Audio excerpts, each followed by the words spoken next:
Why don't we just switch places? Why don't I sit there? Good idea. That way we're closer. Don't take your name tag either. Oh. All right. Welcome, everyone, to our board meeting this afternoon. Sorry, we're switching things up a little bit because of the mic. I'd like to call the meeting to order. If we could all please stand for the pledge. I pledge allegiance to the flag of the United States of America and to the republic for which it stands, one nation, under God, indivisible, with liberty and justice for all. Thank you. If I could have a roll call, please. Maggie Bosley. Here. Paul Godwin. Here. Chris Huster. Here. Karen Kellum. Here. Dan Downey. Here. This meeting is a meeting of the Deer Park Board of Education in public for the purpose of conducting the school district's business and is not to be considered a public community meeting. Due to the COVID-19. Say something just briefly.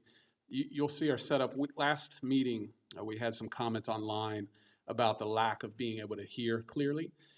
Right now we have this set up. You'll see two mics that are feeding into a boom mic. Hopefully that'll make it clear for the audience that is watching. But I do want to mention pre-COVID, probably January, February, I applied for a grant for sound for this room. That was just pre-COVID. I was in communication with those folks for 2 months prior to COVID. When COVID hit, it went kind of silent. So, just like we do everything else here, we try to look for creative ways to pay for things. And we received a grant at the Howard building 8-9 years ago for that sound. We're going for the same grant. So we will update the sound, but until then, you might see a little bit of a piecemeal job, but hopefully it'll get the job done this evening.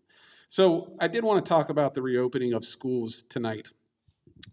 Obviously we've been talking about our plan for probably 3 weeks now, or going on 3 weeks. And when we released the plan, I believe it was the 17th, July the 17th, we released it based on what we knew at the time. And I have said consistently that it could change. It may change based on what is best for our kids, for our staff.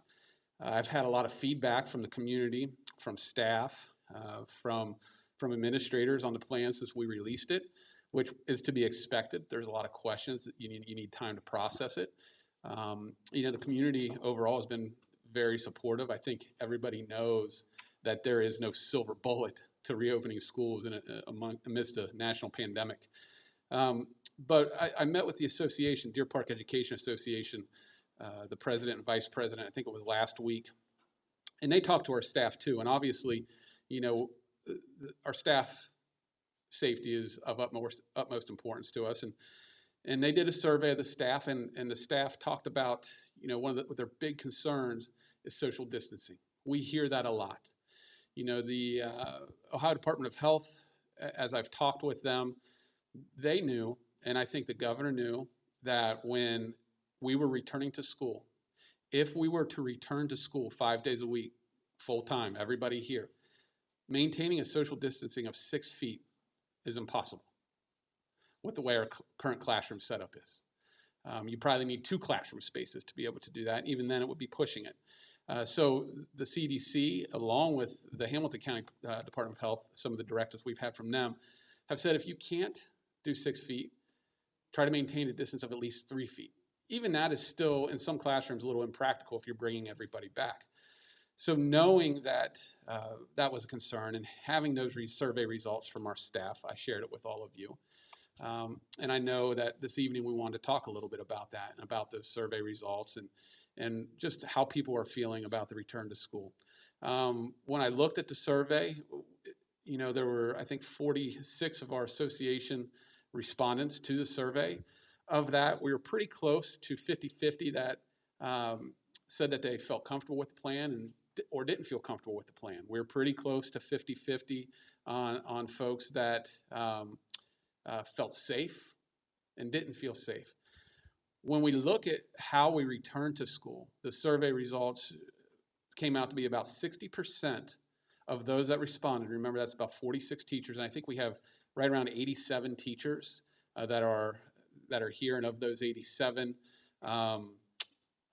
right around maybe upper 60, 70, I can't remember the exact amount, that are actually association members. And so of those, 46 responded. 60% of them said through the survey that they would prefer hybrid because of our inability to social distance coming full time. About another 20% said they wanted to go remote, and another 20% said they were okay with coming back in person full time. So as we know, this is a very polarizing topic nationally, locally, amongst us, amongst our teachers. And at the end of the day, we all want the same thing. We all want to be safe, and we all want to provide our kids with a great education. We all know that the best way to provide our kids with the best education is to be here in person and to see a teacher every day and to see your friends and to socialize. There's a big piece of this with social, emotional, mental health for kids.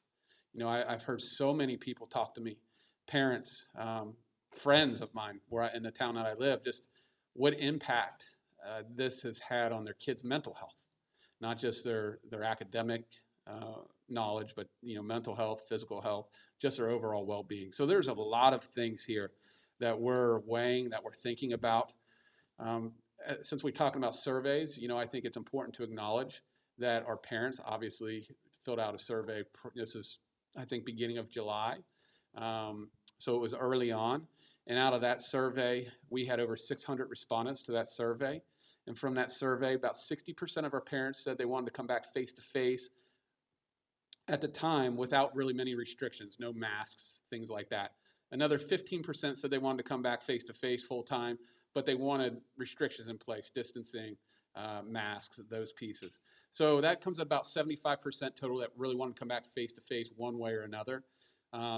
Another 20%, I believe it was 20% said or 15 to 20% said hybrid, another 5 to 10% said remote.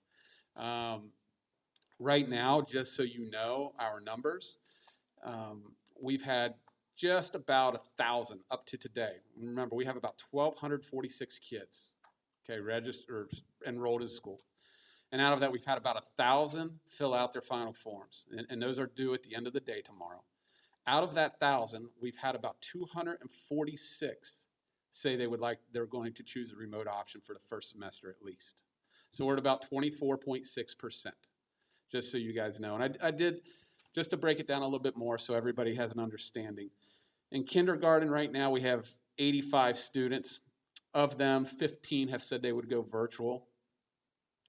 And, that would give us 70 students coming back face-to-face. That puts us at about 17 and a half students per class if we're coming back full-time, face-to-face. In first grade, we have 90 students right now. 15 of those so far have chosen virtual. That gives us 75 students and about 18.75 students per class. In second grade, we have 107 students. 26 have chosen virtual at this point. That gives us 81 students total, which comes out to be about 16.2 students per class. Now remember, in the second grade, we have 5 teachers this year. We knew that was a larger class. In third grade, we have 100 students enrolled at this time. 23 have chose virtual. Leaves us 78 students face-to-face, and that gives us about 19 and a half students per class. Fourth grade, we have 89 total students.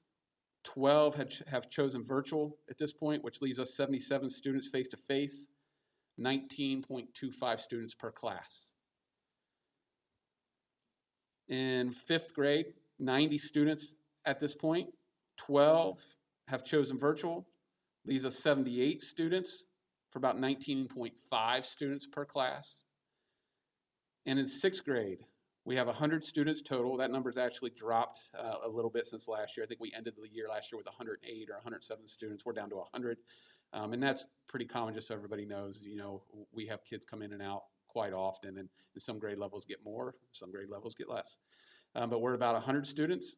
29 of our sixth grade students have chosen virtual at this point, which leaves us about 71 students total face-to-face for 17.75 students per class. Does sixth grade have 5 teachers? Sixth grade does have 5 teachers, that's correct, at this time. So, K to 6 is really where we look at those numbers. 7th through 12th grade kind of varies so much. Just so you guys know, I didn't do the calculations, but in 7th grade we have 103 students total, and 12 of them have chosen virtual. 8th grade we have 122 students. That's actually our largest class. 26 of them have chosen virtual. 9th grade we have 88 students. 12 have chosen the virtual route, the remote route. 10th grade, we have 94 students, 18 of which have chosen remote. 11th grade, we have 108 students, 21 have chosen remote. 12th grade, we have 88 students, 15 have chosen remote at this time. So, can I ask a question? We've had 1,000 come back, surveys come back, Correct. and we have 1,200 kids, 1246 at this time. so we're still missing 246 kids. Correct. And the deadline's tomorrow. And if you don't fill it out that you're doing remote, then we're assuming you're coming back to school. Yeah, we're going to do another reach out as well. We're going to try and contact those families. But yes, that's the assumption right now, and that's what we've been communicating, that if you don't fill out the form at all, you will be coming back face to face. Okay. Any questions about the numbers? Okay, so the numbers help us from a social distancing standpoint. You know, our classrooms vary greatly regarding square footage. As you know, our Amity building specifically, the K-6 building, it's a hybrid of buildings that were built from 1906 all the way through 2017, 2018. So classrooms vary greatly by square footage. I can't remember the exact. I think some of the larger classrooms are 700 square feet. Some of the smaller ones are 500 square feet. They're pretty tiny. We can safely, with numbers and depending on configuration, whether it's squares or circles, how you're distancing kids, in the largest classroom with a safe social distancing, you get about 19 kids in there with furniture and everything else. So you're pushing it, even with these numbers. Many of these numbers are over that safe social distancing, which we know. You know, and it's not only important to our teachers, it's important to everybody. I know it's important to our families, and sometimes you have to pick the lesser of the two evils. You know, and again, I don't think there's any great options for this, but we want to do our best for our kids and our staff. So with that being said, just a couple other things I wanted to make you all aware of. You know, I'm going to open it up to discussion here, obviously, about the reopening. You've had a chance to look at those survey results. I know you all have talked to folks in the community or talked to colleagues, friends, maybe relatives who work in schools, those types of things, so you have some ideas and thoughts on this. But Hamilton County right now, there have been several counties across the state who have developed their own county-wide plan. And basically what they're saying, what we're saying as school leaders, we've been saying from the very beginning, we need some guidance. We need guidance from the state. We're not health experts.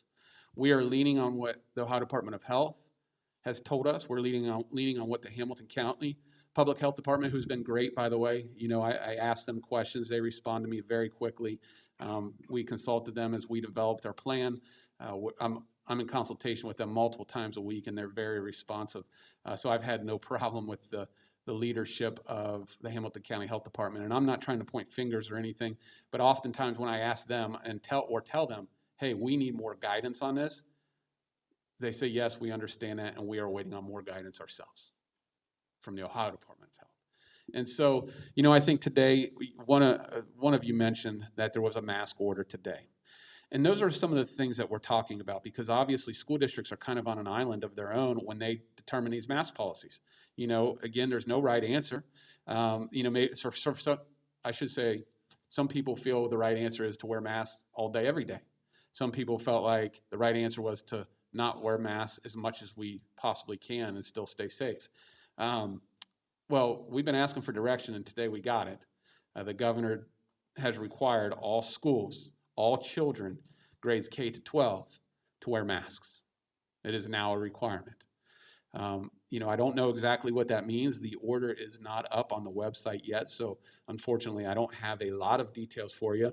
What I did do, though, and Governor DeWine mentioned on the air today, that this order is based on recommendations from the American Academy of Pediatrics and the Ohio Children's Hospital Association.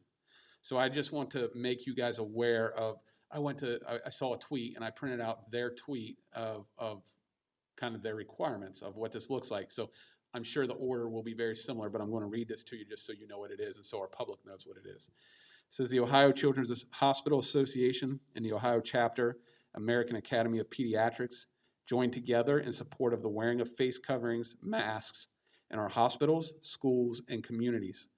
Coronavirus affects individuals differently, and many can be infected with the virus without realizing it, an asymptomatic infection.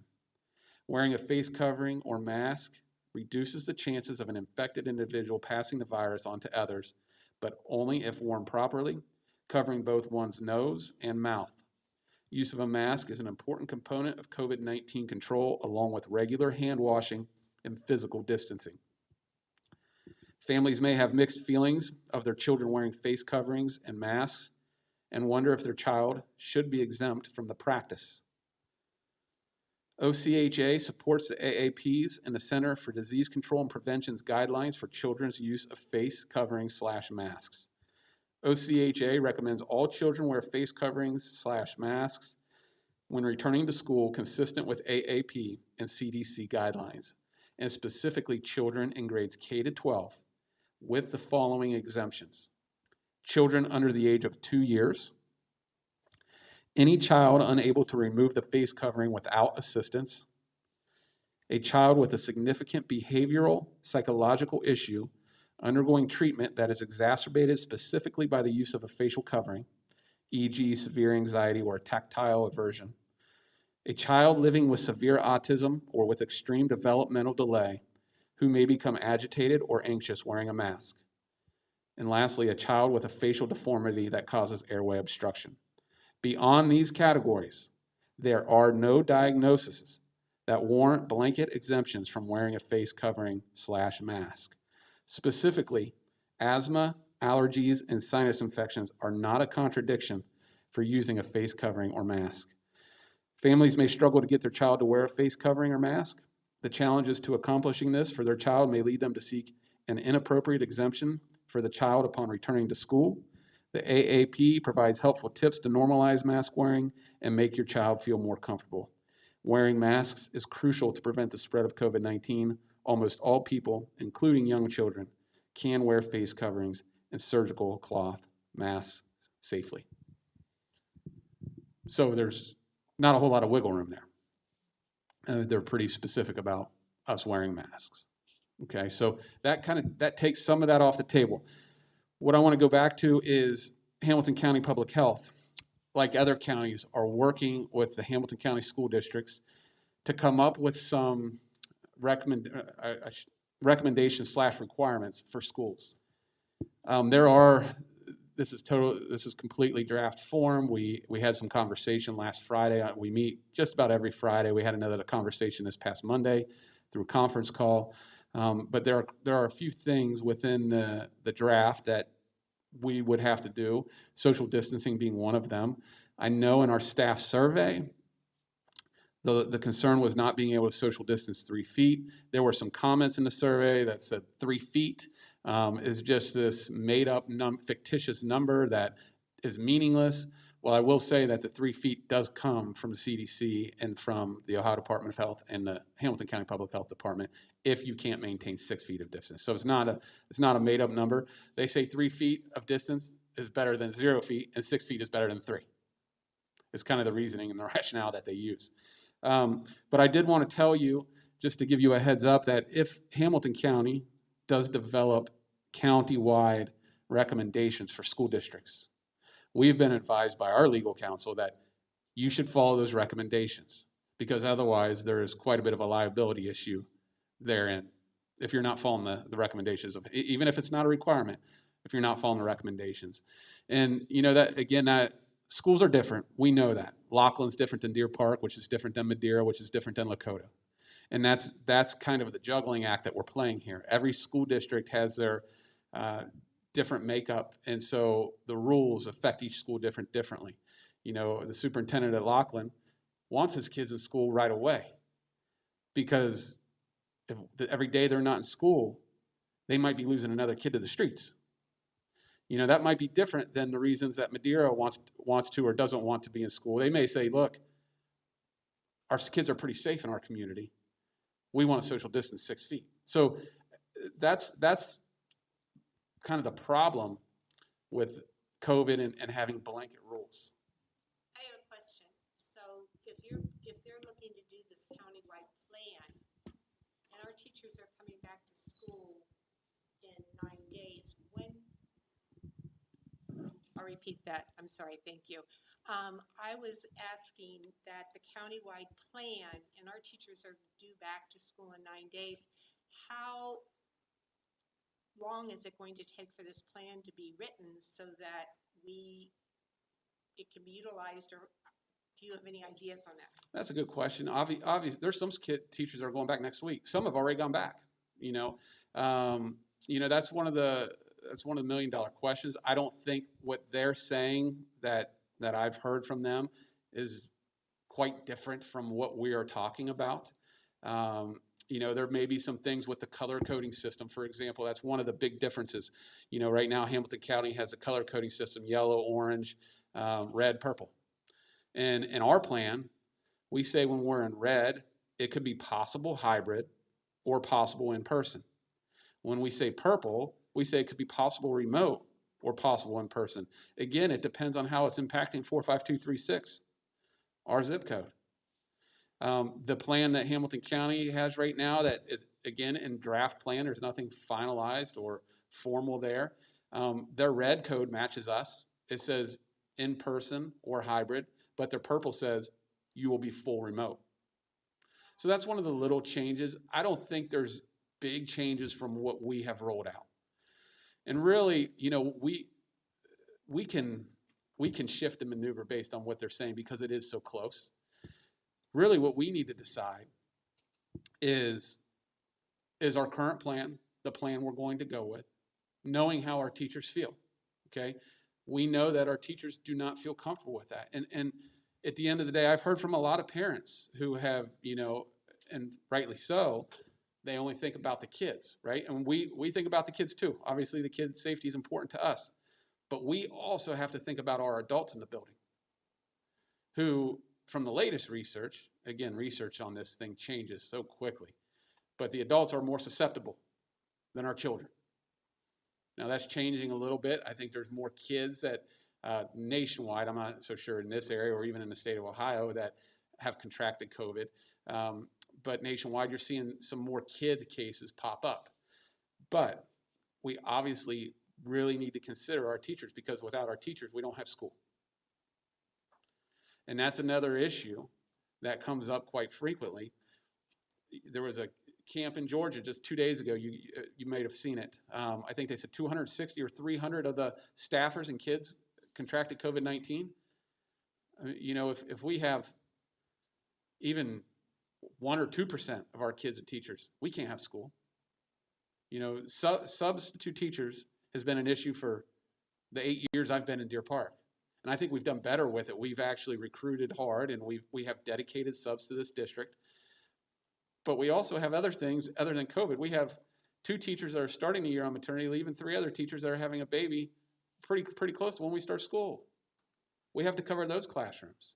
And then if teachers are out, quarantined, or sick, not to mention just regular sicknesses that happen every single year, it's going to be a struggle. It's going to be tough. We've been recruiting hard for those. Hamilton County ESC, we're in a partnership with them. We are in the dedicated sub program. They've been recruiting hard. I think, Stacy, correct me if I'm wrong, they had over 200 new hires to place in the sub pool. But again, they serve 16, 17 districts with that. So that's another consideration. If we go down, we're in trouble. And it's not so easy just to say, well, just find a sub and get them in there. So That puts something in there too, like previous years, and I think it's happened before, when we've been down a teacher, our other teachers have been able to, in a grade level, if there's 4 teachers, each take maybe 5 kids, and they, were on a curriculum map, and that was okay, but that's not an option this year. We can't be taking kids from one class and putting them in another class. And so that kind of cuts that right off at the base right there. Well, and, I would say this too, depending on our model, maybe in some classes at the junior, senior high, that could work if you have smaller classes. But here's the other piece.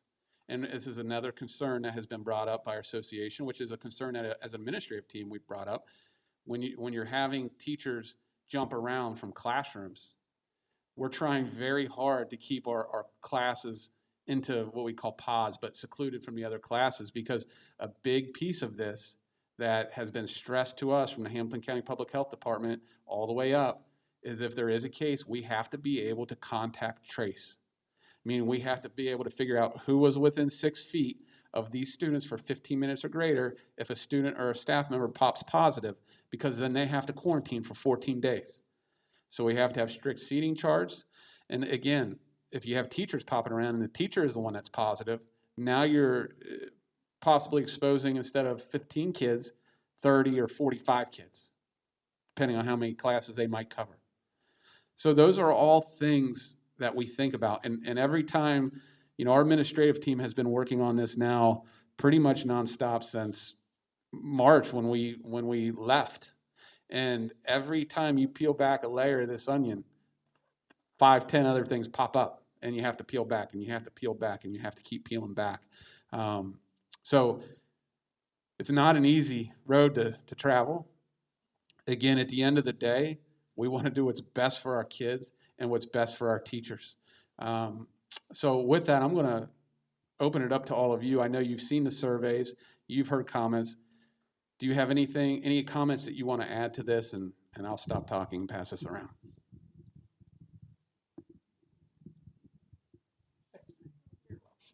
Yeah, Jay, just one question. We understand that the teachers don't feel good about the current plan. They've been very direct about that, if you will. Does the association have a formal position on this, or have they generated a formal up-to-date response?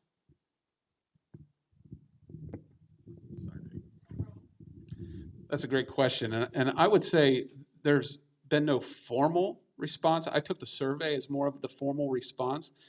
We work closely with our association. Kristen King is our association president. Jennifer Taylor is our vice president. We work very closely. That's one of the things I pride Deer Park for is the collaborative relationship that we do have.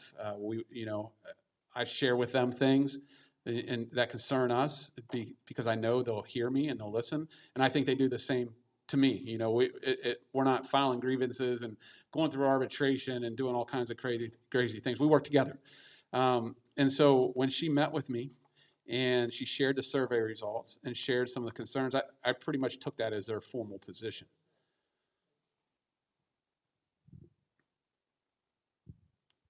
Any other thoughts, questions, concerns?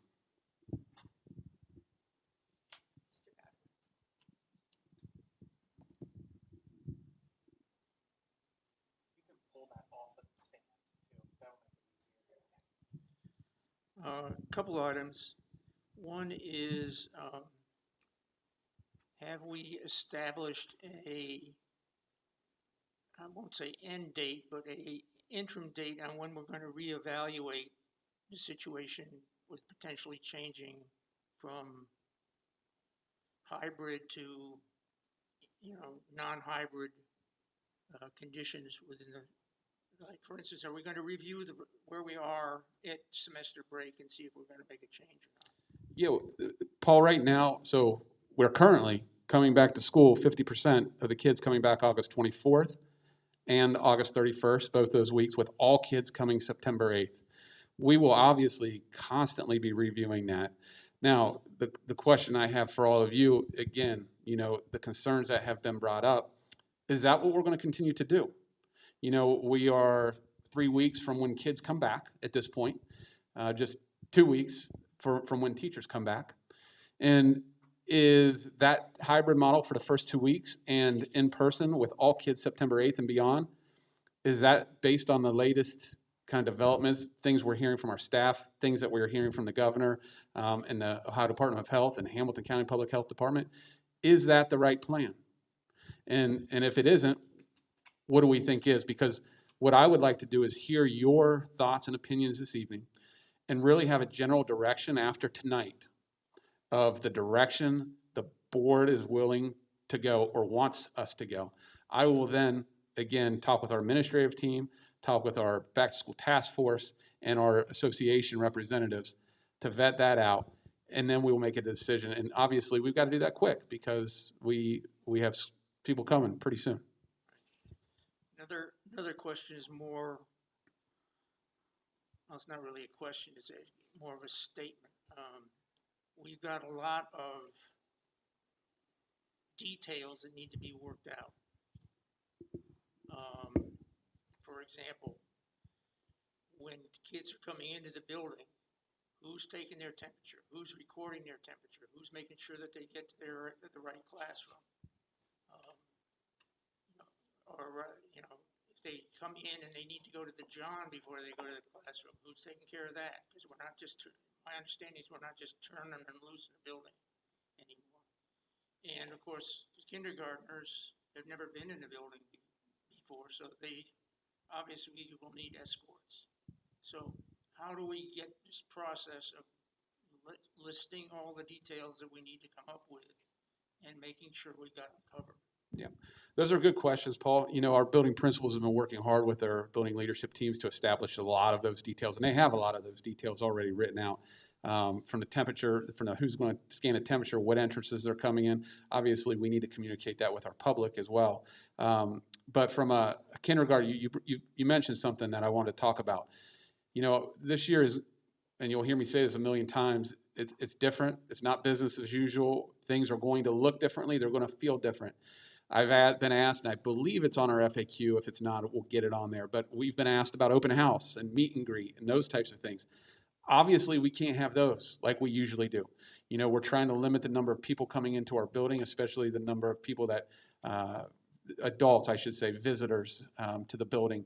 And so what we're working on right now, and our Director of Communications is working on it, is a virtual open house per se, for example, for kindergarten kids.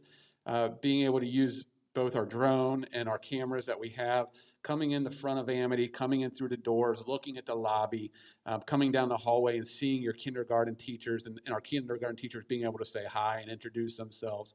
We're looking at the same thing for our junior, senior high school because we know we have 7th graders that are coming to that building that have never been in there. We also have new students to our district that would like to see a little bit of the layout.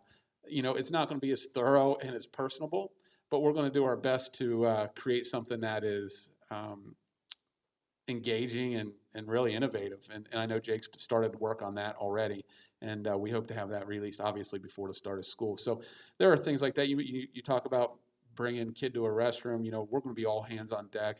You know, we're going to bring our kids, our kindergarten teachers are going to bring in their kids in like they typically do. One thing I do want to add that has been asked, you know, are the parents typically on the first day of school, parents want to walk their kindergartners to the classroom. That's not going to happen this year, but we are going to have adult escorts. The question has been asked to me before, well, what if, and I guess I should preface it with this, is that there are siblings in the building of kindergartners. Can the sibling walk their kid to the kindergarten, walk their sibling to the kindergarten classroom? Because what we're telling kids is when they come in, they need to go directly to their classroom. Yes, I think we can work if a sibling, if an 8-year-old wants to hold the hand of their 5-year-old sister and walk them to Mrs. Huseman's class, we'd let that happen. But then afterwards, then that kid's going to go up to their homeroom or their first bell class, whatever that might be.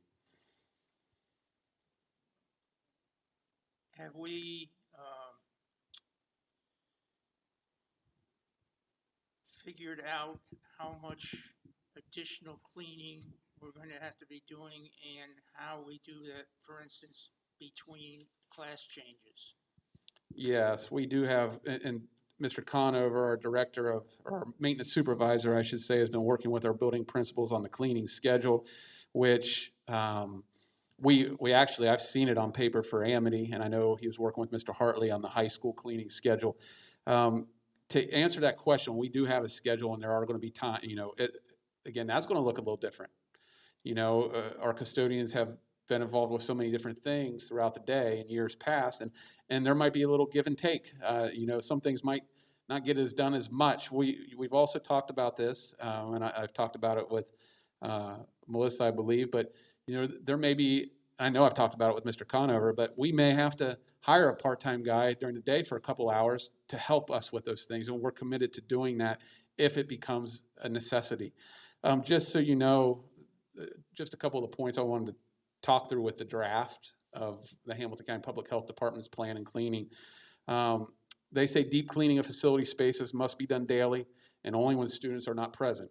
We're going to work on deep cleaning, and then currently on those 2 Wednesdays when kids aren't in class the first 2 weeks, and if we continue that same type of model, when kids aren't in the building, we're going to do a very thorough cleaning. I know Dave has that schedule with his maintenance guys, custodians now.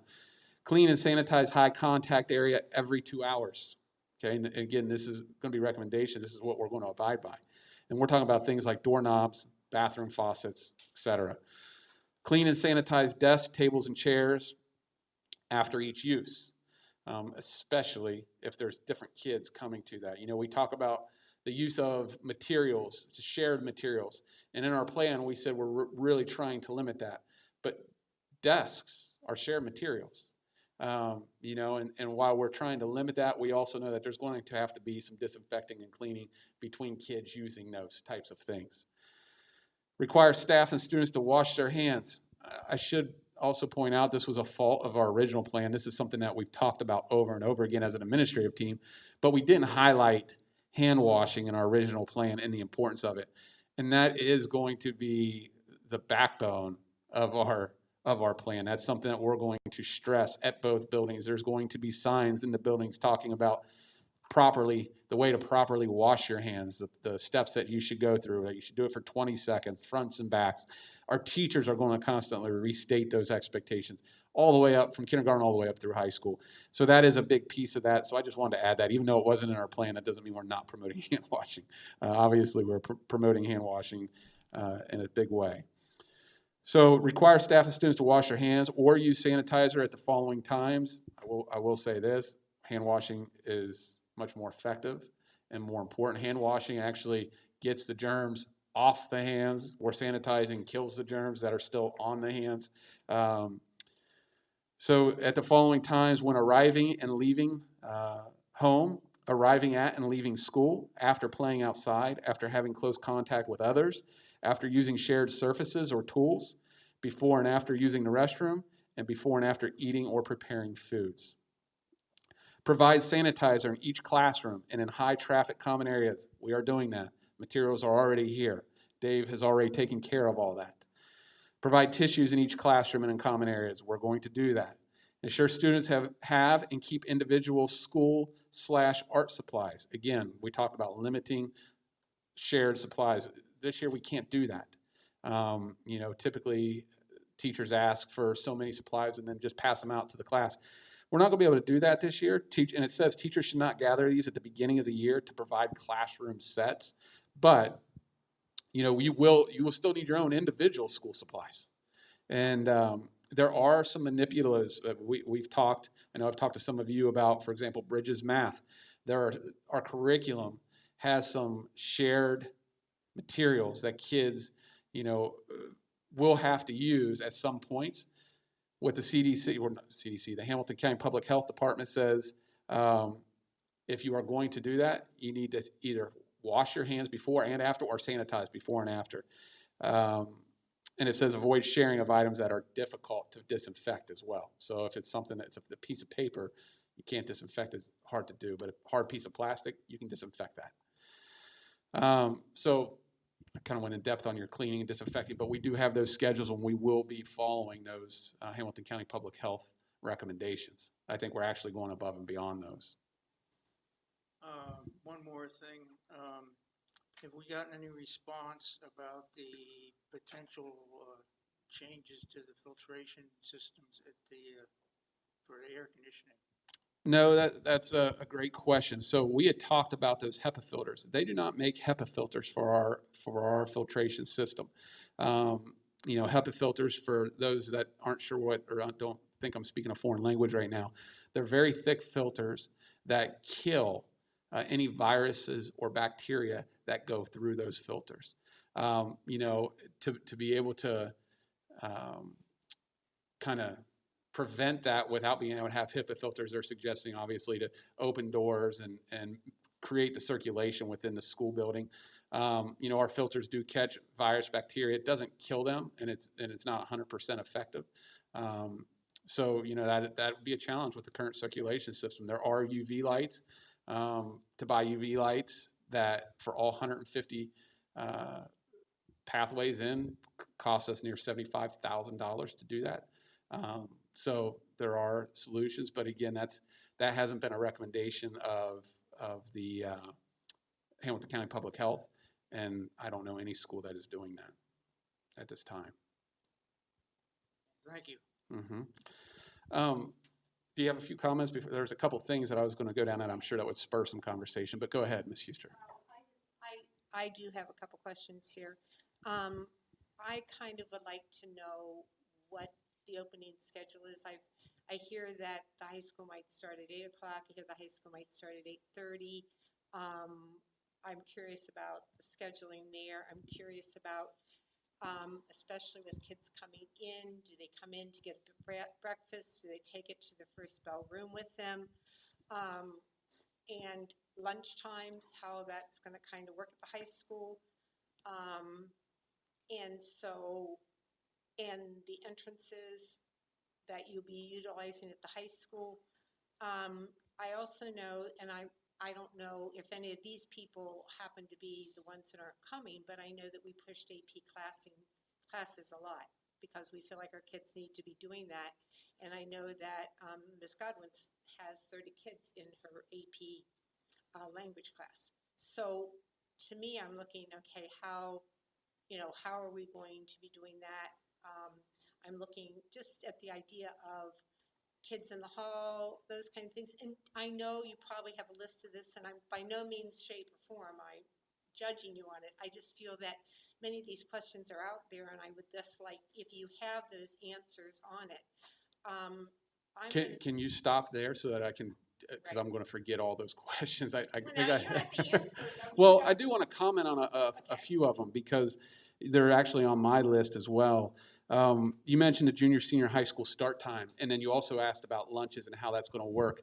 That's one of the things that we're talking about now. Right now, at the elementary school, they're going to be eating in their they're eating in their classrooms currently with our current plan. Again, I'm going to say this, and I'll say it again and again and again. That could change. Okay. Currently, they're eating in their classrooms. At the junior, senior high school, we were looking at 6 lunches, and by having 6 lunches, we're able to social distance. We would be blocking off certain seats. Now, the problem with 6 lunches, and I can see your gears turning, it takes a lot of time. And so right now, school they would start eating lunch. The way that schedule is set is 9:44 would be the first lunch. The last lunch would be a little bit after 1 o'clock. We've talked about that. That's not ideal. So where you might be hearing some comments about the change of the schedule, if we even backed it up 15 or 20 minutes, now kids are eating at 10:05, which is a little bit more reasonable than 9:44. I know. It's still not great. Obviously, as a kid, you'd have to plan for that. Maybe bring a snack with you. But again, you're going for 5 hours, essentially. By the time you get done eating, it's at 10:30. You have 4.5 hours till you leave and go home. Or you're done with school and you can get a snack after school before your extracurricular. So that's something I was going to ask all of you and see if there would be support with that. We've looked at all the different ways to be able to reorganize that schedule. But when you get into junior, senior high school schedules, especially at the high school level, they're seeing a variety of teachers that span different grade levels. So that makes it hard when you talk about lunch. And you have to have an XBEL connected to that to make it work. And so, and I don't know, Shane, if you want to shed any more light on it, but that was one of the questions that I wanted to bring up to all of you tonight. Would instead of starting school at 8:30 now, or 8:10, move that start back till 15 to 30 minutes, so 8:35 to 8:45, 8:50. That would help move things back. Now, just so you guys know, from a collective bargaining agreement, our teachers have work hours, not necessarily times. So we would just end the day 10 to 15, 20 minutes later. So instead of ending at 3 o'clock, we end at 3:10, 3:15, 3:20. But it helps back that lunch up a little bit. What about their breakfast? I mean, do we still, We are still giving kids an opportunity to eat breakfast. Shane, do you want to elaborate on that?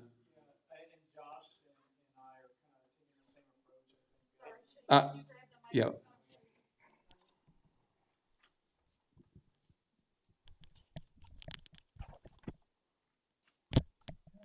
All right.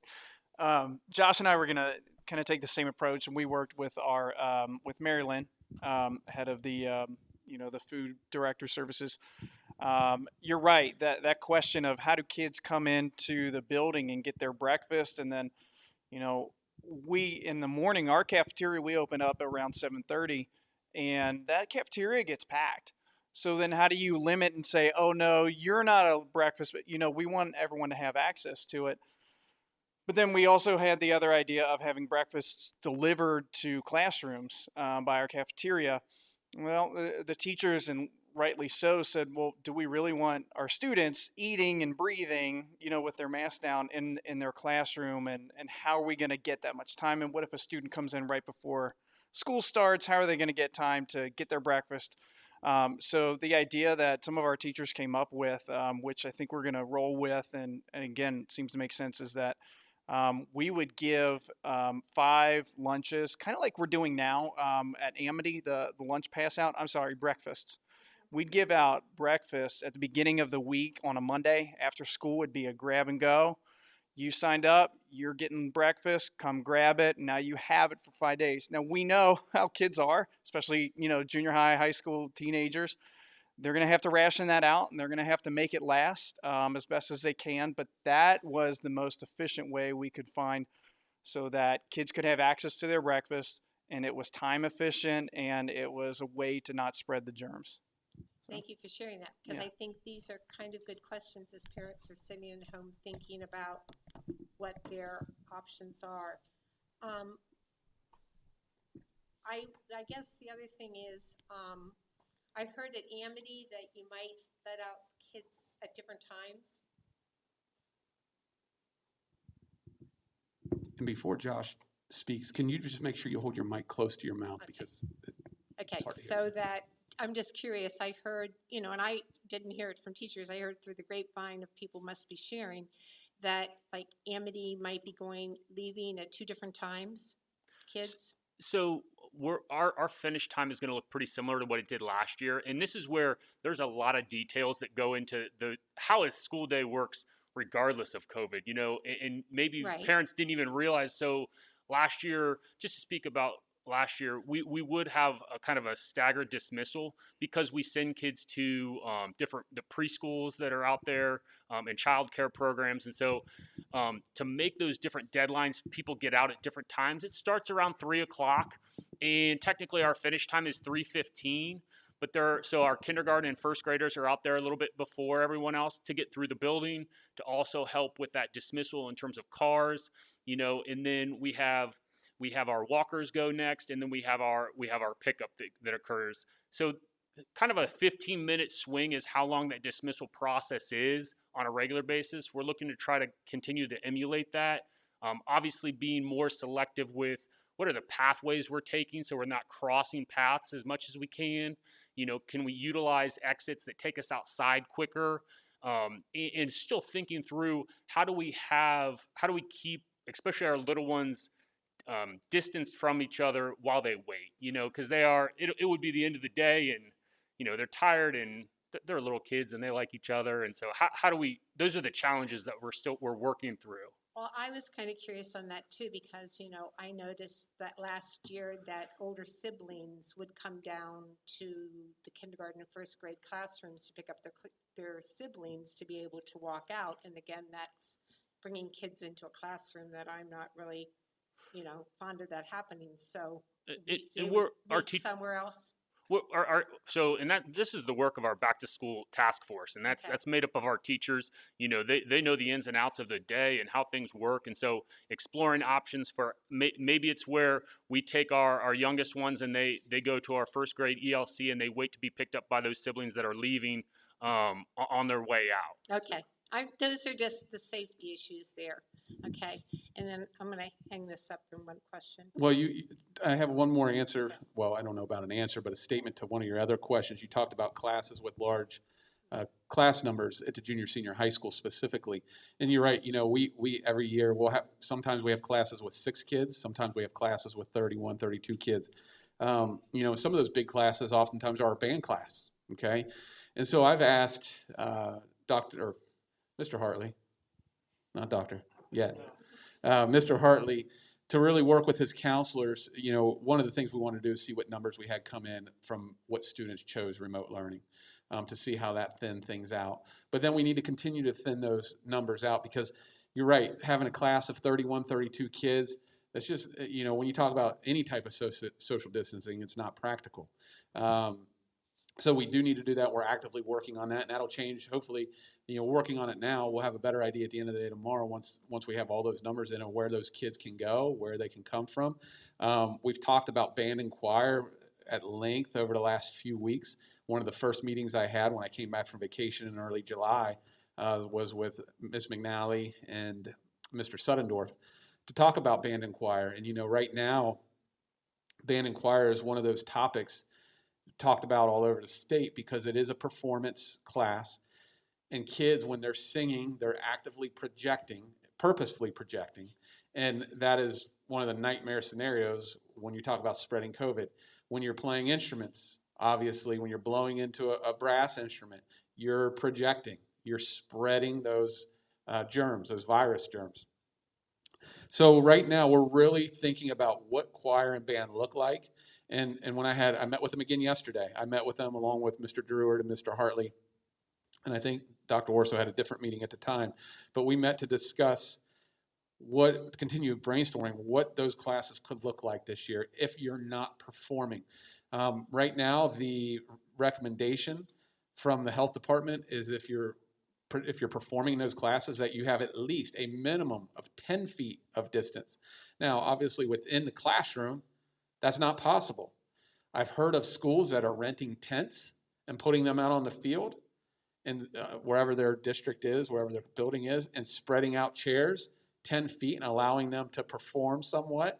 You know, that's a creative option. You know, I've heard of school districts, and these are things that we've talked about, of having, you know, the history of marching band, or, you know, the history of music, and having some different type of curriculum for that, especially just that first semester, and hoping that we can get back to playing second semester.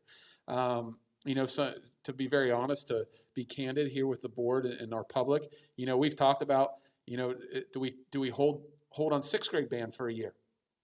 You know, not performing. We want them performing, obviously, but not being able to perform. Do you hold on that, not have sixth grade band, and then just, you know, extend your academic time in sixth grade? Bring those minutes back to your academic time, because, you know, we were out from March till the end of May, and so there was some lost instruction there. We all know that. So being able to add more minutes to your academic time is helpful. Again, not saying that that's what we've decided or that's what we're doing, but that's a part of the conversation that we've had. So we're brainstorming all solutions with band and choir. You know, I know our band and choir teachers, they want them to be able to perform, and I understand that. And if there's any way that we can do that, even a little bit, we're gonna try to do it. But, you know, right now, the way I directed them, I said, really start thinking about a performance-less band and choir and what that looks like. Paul, I know, did you have a question?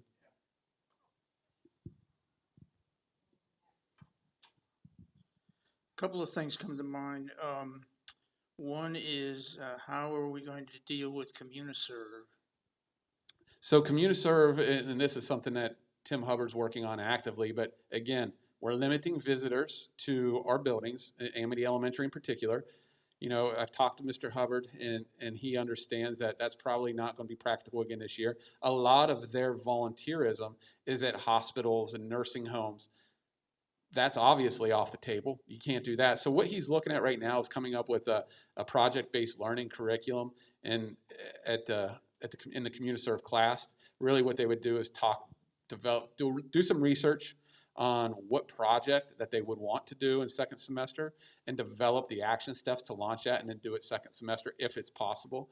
So he's brainstorming too, different ideas about what that could look like, knowing that the volunteer opportunities are very limited, including intra-district and going, because again, just so people understand why we are saying that volunteers from the high school can't go over to Amity, is because we are limiting that, what they're calling that cross-contamination. You know, we want to keep those pods isolated, segregated as much as possible. And if you introduce a kid from the high school who could have potentially been around however many kids that might be, you know, exposed to it as well, and now you're bringing them and mixing them in at the elementary, that's what we're trying to refrain from doing. So CommuniServe, unfortunately, is going to look a lot different this year as well. One other thing is that comes to mind is you're talking about band and chorus. Have you looked at the possibility of using the public seating in the auditorium for those groups? Yep, we've talked about that. You know, Pat has actually said, well, maybe we could split the band up and half the class do the history of band and the other half perform and split up into two sections in the auditorium. That's been talked about. We also have open spaces at Amity Elementary, with that being the cafeteria, that we can utilize. So we're trying to creatively think about how all those spaces can be utilized. And, you know, I will say this, I said it time and time again, these plans can change. Understand that, you know, we may not have all the details exactly ironed out the first day of school. We're going to have to, sometimes we have to get into it and figure out what works and what doesn't work. So just understand those plans could change too as we go through this process. There's no blueprint to opening school under a national pandemic. We're making the blueprint.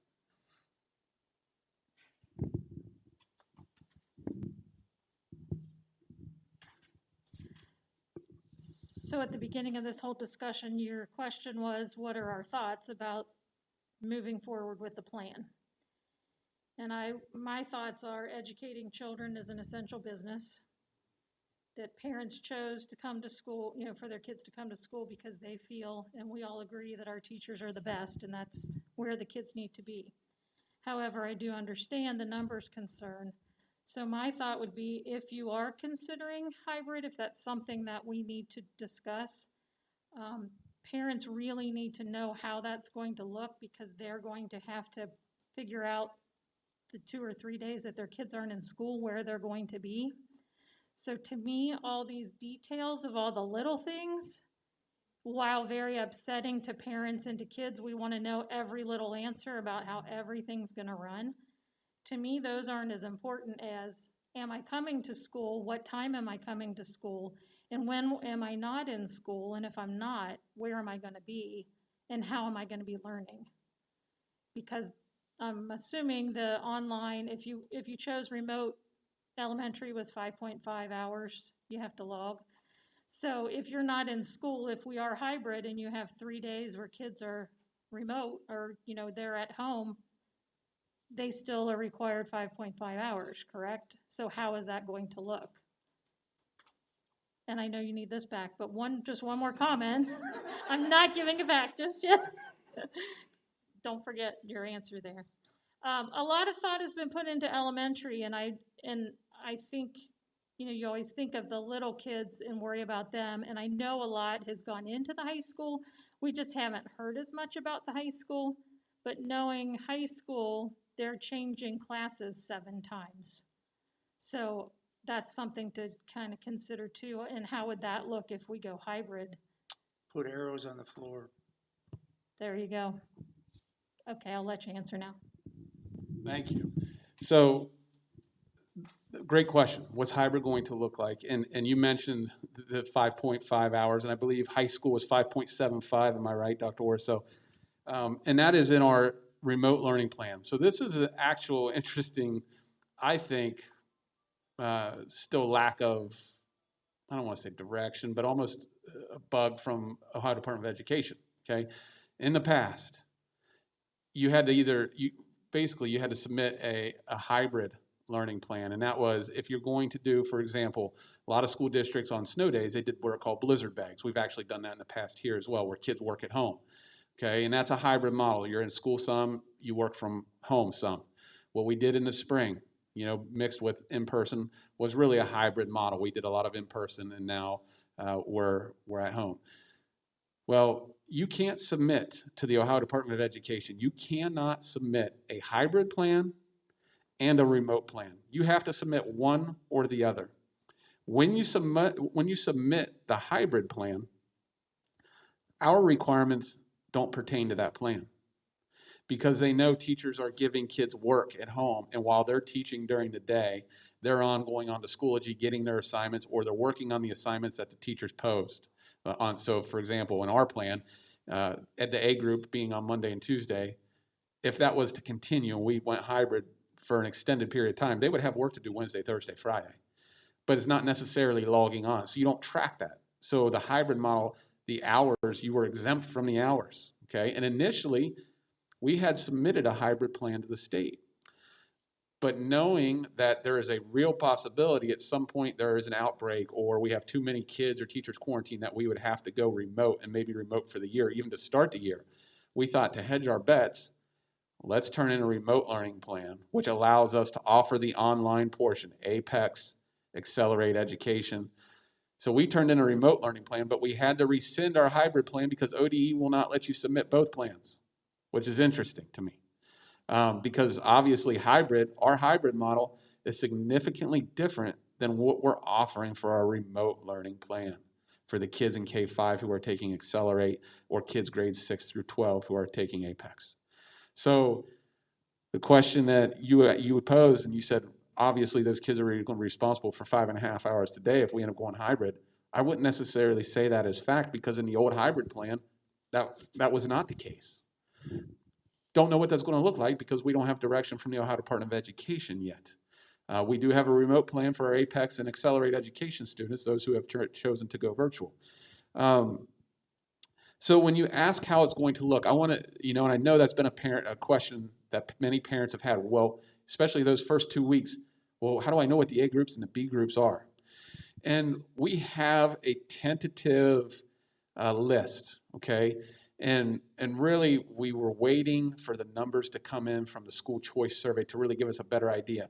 But just so parents know, because most people aren't going to be on the border, you'll be falling in between these letters. But what we were looking at is students with the last name A through Langdon, we're going to be in Group A.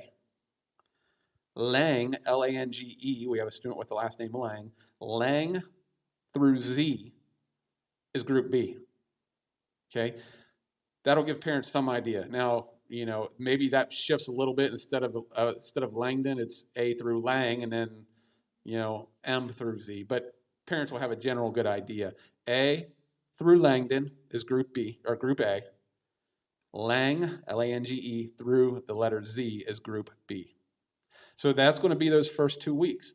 Again, that's with our current plan, okay? The question was asked, I think, or alluded to, on those hybrid days, you mentioned they're going to have to put in 5.5 hours. Just so everybody knows, those first 2 weeks, we have the A group on Monday, Tuesday. In our current plan, we have Wednesday off. Okay, right now, for the first 2 weeks, we don't necessarily have students doing work at home on those Wednesdays.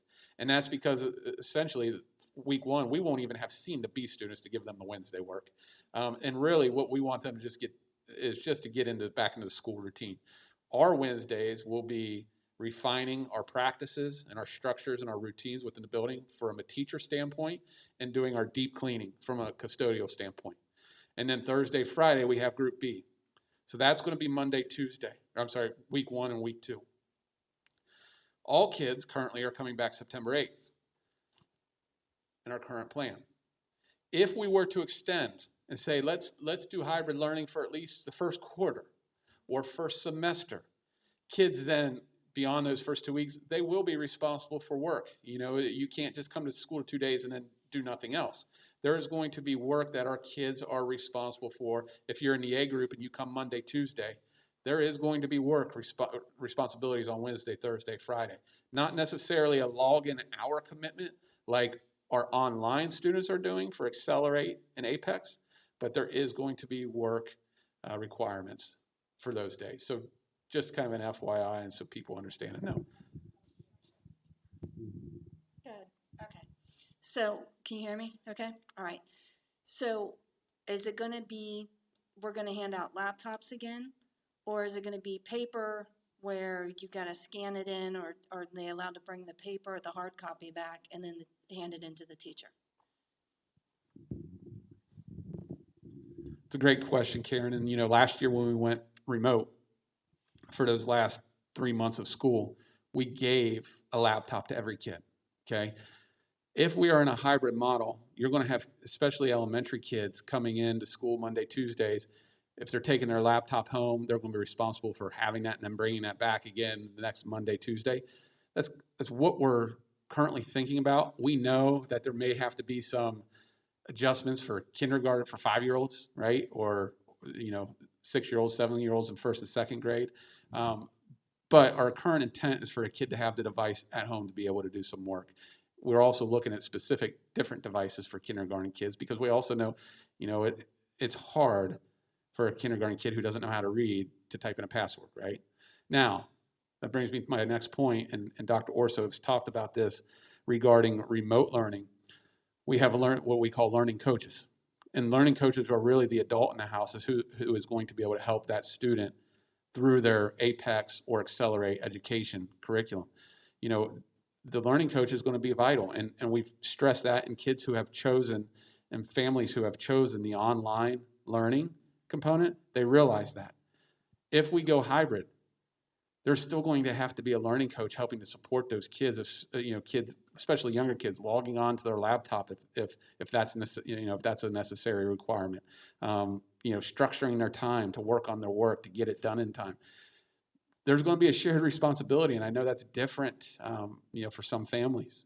But in order to make this thing work, it's going to have to be a piece of it. I just was going to say, when you were talking about the Apex and then you're talking about the in-class and the hybrid learning, if I'm teaching or I'm a student in an AB class, especially at the primary, and I know we're talking primary and elementary again, but you're teaching skills on that Monday and Tuesday. So they, in reality, will be maybe practicing them Wednesday, Thursday, Friday. In my mind, I was thinking Wednesday might be actually the ability also for the teachers to Zoom with those kids at home, as we did previous to this last spring. And then on Thursday and Friday, those kids that come in, they're getting those skills to practice. So when Karen asked about how it would be, I'm thinking it can be both. I know you can get the wonders online, but not everybody can get, not all the kids are going to have that help. So I think it's more flexible with the hybrid plan than it is if you sign up with the Apex plan. The goal is kids to learn. Yeah, and you're exactly right. I mentioned those first 2 weeks at Wednesday, we weren't really necessarily asking the kids to be responsible for work that first 2 Wednesdays where we're doing hybrid. But that absolutely could change. And also in our heads, we've talked about that a lot in our meetings about the requirements from a teacher standpoint and from a kid standpoint. You absolutely could do some Zoom work on Wednesdays and meet with the teachers virtually. So those things are in play. And if you're doing that, you have to have the device at home. Just to add to that, that's one of the changes that would be from the hybrid from last year when we were completely remote, where we had Google Meets throughout the course of the week. If on Thursday and Friday our teachers are in the classroom with that B group, they're not available to do that. And so that's where, some adjustment would be made, and it might be Zoom meetings on Wednesday, or it could be taping those lessons for Thursday and Friday, so that anytime learning, in terms of parent feedback, we heard, the Google Meets are great for interaction with those people that we love, our teachers, but also other people said, we really like when we have those tape sessions and it's really anytime learning, because I am busy during those Google Meets. And so I can't sit with my child to sit through them, but I can come back in later on and sit down and watch the teacher teach the class with me there. So we are, we're trying to be very creative. We're listening to parents and just kind of wanted to put that extra piece out there. Sorry, Jay and I are fighting over the microphone. he asked if he could say one more thing, but I didn't let him yet. Sorry. Because I just wanted to say that I appreciate hearing that, Josh, because my comment that I wrote down is if we discuss hybrid is the most creative way to have kids interact with their teachers the maximum amount of time as possible. So that's my only concern with any kind of hybrid is I feel like our teachers need to be with the students and how to make that happen.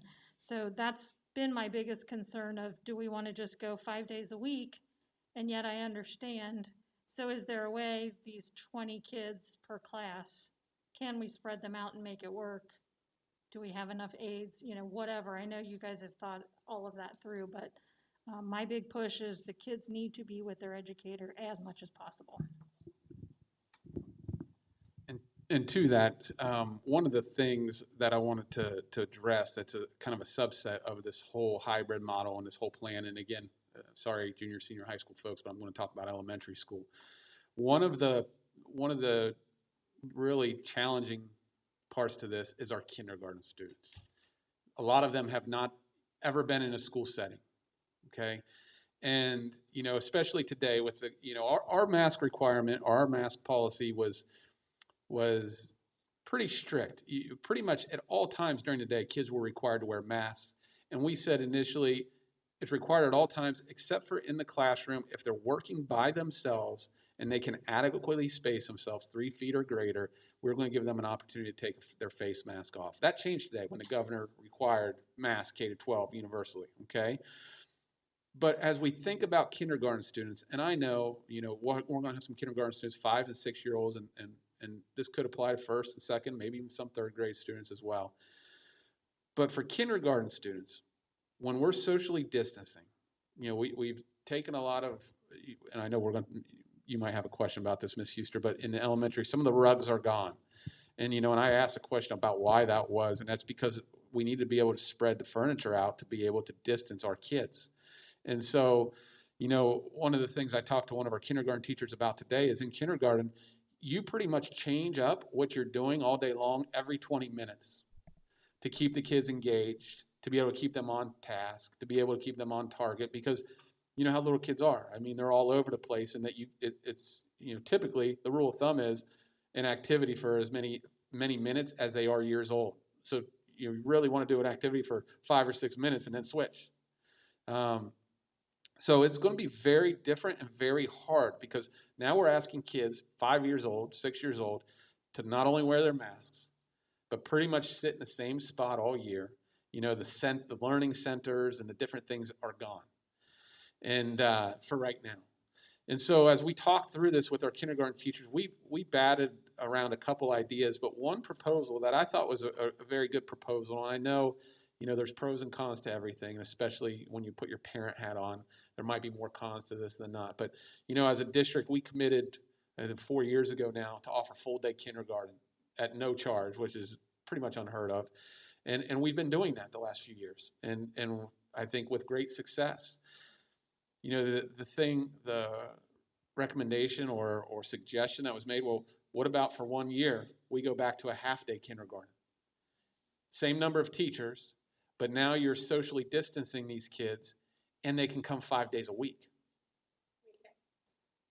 Okay? So now they can come 5 days a week because you have half of them in the morning and half of them in the afternoon. Now, you know, you might think, well, why don't we do that all the way up? Or why don't we do that K-12? And there are some school districts that are using that model. You know, I know I've heard from several parents, and I'm not saying that this is how all parents feel, but some say if they know the days that they need childcare, it's much easier on them than trying to piecemeal half days together all the time. Some parents will say, no, it's easier for me to piecemeal. I can come home at lunch and I'm good the rest of the day. So, you know, everybody has their own different unique circumstance. But that proposal was made and said, could we do that? I think that does a few things for us, or for our kindergartners. One, they're not sitting there for 7 hours. Okay? Kindergartners who have never been, some have been to preschool, but for a lot of kids have never been to school before. They're not sitting there for 7 hours. We're not fighting, you know, trying to keep the mask on for 7 hours, almost in probably their same seats for most of the day, other than when they're traveling around. That's something for you all to think about. I thought it was a pretty good idea. I think for our kids, especially those kindergartners who have never done school before, to be in here every day, to be able to constantly have the school routines and structures restated and restated again, just to learn that and understand what it's like to be in school and not, be there 1 or 2 days and then not again for 5 days. I think it's important to all of them, especially, those early grades. But, if we can at least do that with kindergarten, I think that would be a very, very good option. I shared this with Jay today because we were talking about just different schools and what they were doing. And I'm hoping I'm getting the right county right in Kentucky. But I think it's Boone County, and they're adopting the thing where their K-1-2 are coming to school each day because they feel those skills, kids need that teaching every day to get those skills, because they used to say, or they say K through 2 is learn to read, 3 above is read to learn. And so I just shared that with Jay, and then when I got back on their line, then I saw where they did come every day, and then they were dismissed at like 2:30. So they weren't also, the first graders were there the whole days, but they were out a little bit earlier so that they too weren't with the masks and the whole mess. So I do know how important it is for our kindergartners to get to school and build that routine. And I worry about our first graders because of losing what they lost last year and just the different levels they're going to come in at if they're just there 2 days a week. But on the other hand, I definitely feel that we need to do the hybrid plan for longer than 2 weeks. Okay, thanks for that comment. And while you mentioned that, I heard another local school district today, not school district, but school. I think it was a parochial school, might have been Ursula, who they're coming from, I think, 9 to 1. And what they're doing is just having 2 classes a day, 2 or 3 classes per day, and having their lunch. And the reason that they're doing that, and the rest of it will be done just like a typical hybrid model. So if you're typically in school 8 to 3, they're in school 9 to 1. Their other work, the other hours of work are done at home, probably skill practice and those types of things. But they're able to have less classes. They're not being required to wear their masks. We're talking about high school kids, so just think about how hard it's going to be for elementary kids. But it does provide them a little relief with spacing and mask requirements and things like that. So, that's their version of their hybrid model, where they're actually in school the middle part of the day and they're not in school. They start later and come home earlier. There's a lot of different models and a lot of different examples to look at when thinking about this. I know you mentioned your own personal view is that you would like to see the hybrid days extended, correct?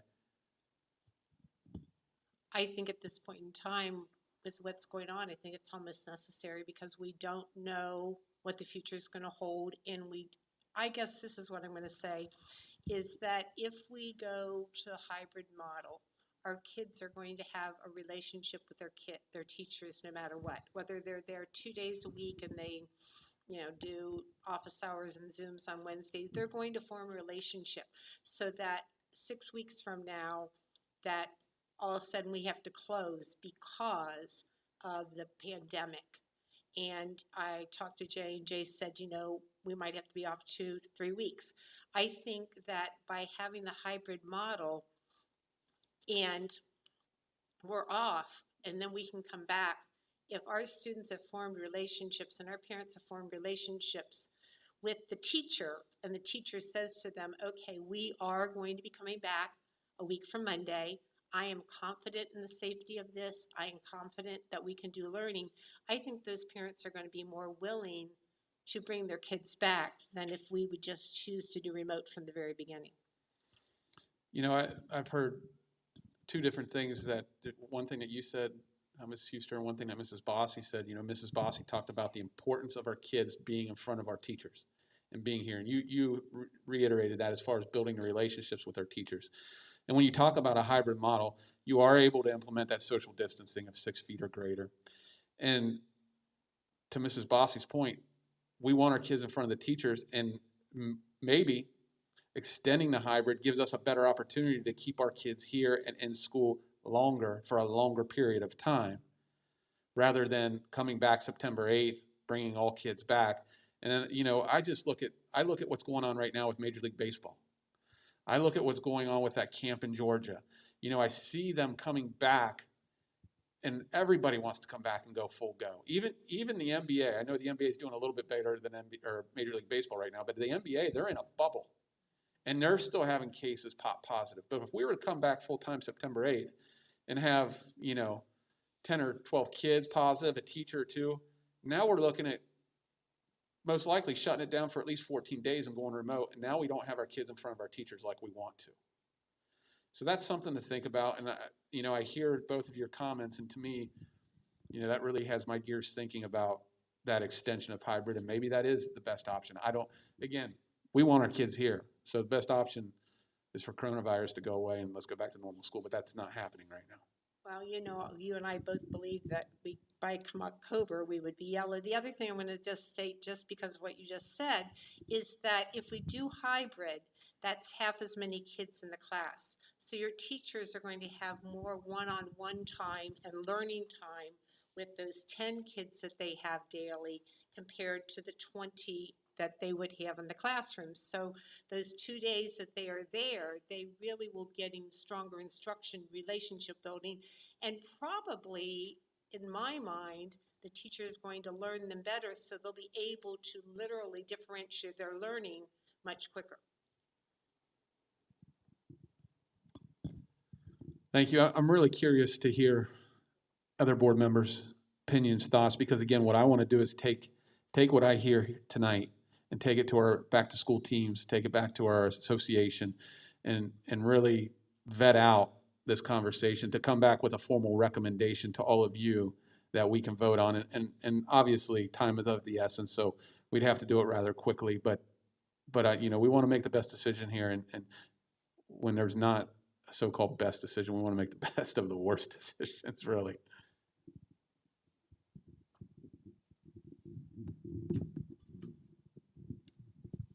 Jay, I'll just say, with everything I've heard here this evening, and you know, reviewing the responses from the teachers and so forth, I'm clearly a fan of the hybrid plan, or a generation of it, or some form of. So that's where my position is on it.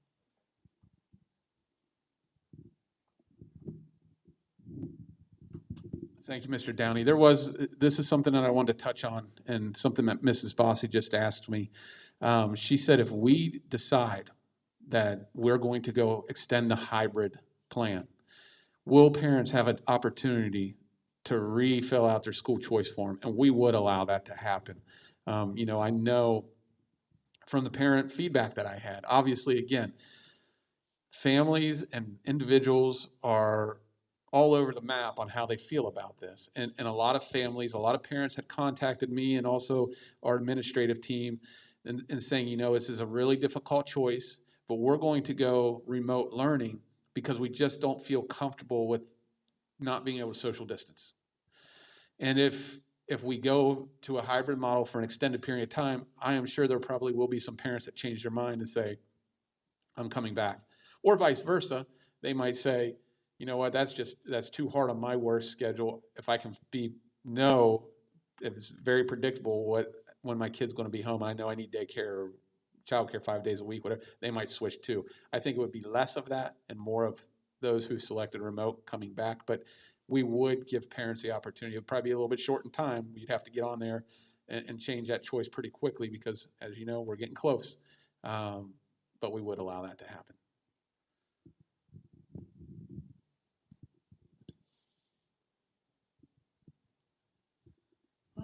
In my opinion, I think the hybrid model is going to give us the best opportunity, as long as and I think if we go with a hybrid model, we ought to commit to a certain length of time before we would change.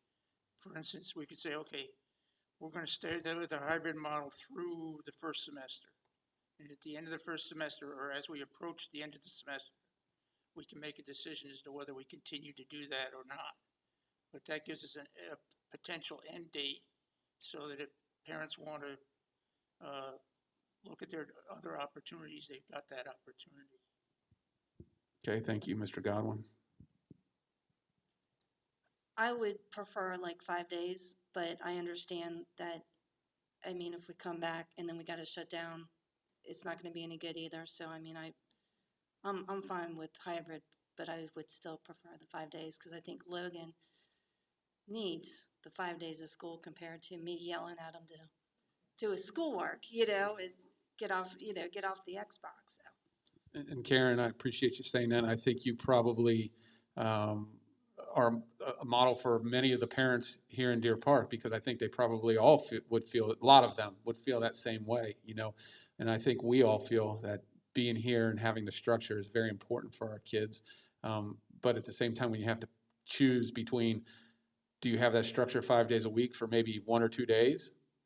Or do you have the structure 2 days a week for maybe the next 15 to 20 weeks?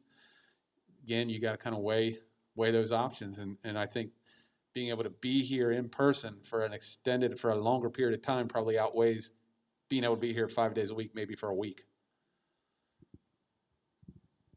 And I mean, like, I understand, you know, there are parents that have to work 5 days a week. I work 5 days a week. It's not easy. But again, then if we're going to have to be off for 2 weeks, then what do you do for 2 weeks? Why, you know, you still have to go to work, and now they're sitting at home for 2 weeks completely by themselves. Or you got to find a sitter, so it's not going to be easy. But I appreciate all your hard work. Thank you, Karen. I appreciate that. You're good? Okay. There were a couple more questions I just wanted to answer, that things that I had jotted down. You know, we talked about what students were going to be doing on their off days if we went hybrid, and they're not off days, they're going to be working days. Two other things, Camp Kern and Washington, D.C. That question has been brought up several times. And right now, obviously, there are no overnight trips currently. And so we're looking at our backup dates, and I believe our backup date for Washington, D.C. is the end of March. Is that right, Shane? The week before spring break? And Camp Kern, I know Mrs. Sapola is trying to be creative around Camp Kern, and even to the point of maybe not making that an overnight and going for a couple day camps. But again, that's not looking feasible in the fall. And so she's working, I believe currently working on a backup date for the spring. Is that right, Josh? So just know that we are looking at backup dates, because again, that is an important part of our students' experience here at Deer Park. As you all know, I don't know how many kids during graduation, the things that they talk about are their memories of Camp Kern. Not only participating in Camp Kern as a 5th grader, but coming down and helping as a high school student.